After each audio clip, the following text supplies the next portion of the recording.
mula November 11. Ayan.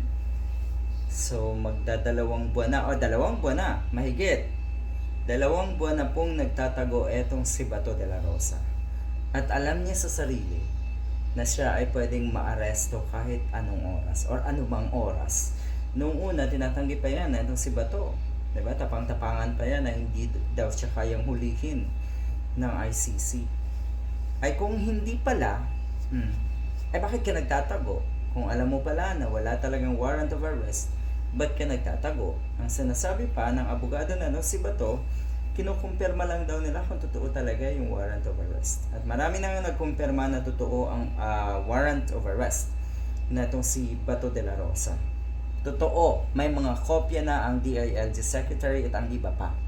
Ito pa, kaya daw pala walang red notice. Imbes na red notice nga ang i-upload ng Interpol, ang sinasabi, meron daw diffusion order. At yan daw ay alam ni Bato de la Rosa.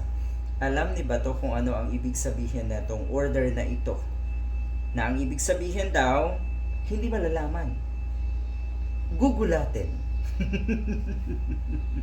Gugulatin na lang si Bato de la Rosa. Nako, ang sinasabi ng mga kababayan natin, baka sa pagkagulat na itong si Bato ay matuluyan agad siya.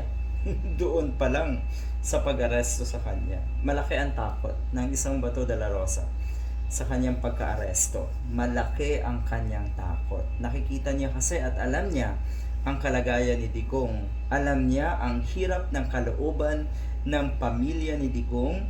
At noon pa man din ay sinasabi na netong si Bato de la Rosa na takot siya. Nabanggit niya na rin, natakot siya na maging lololess ang kanyang mga apo. Yan ang buong katotohanan. Maaaresto si Bato nang walang pasabi. Gugulatin na lang daw. Hindi kasi malalaman.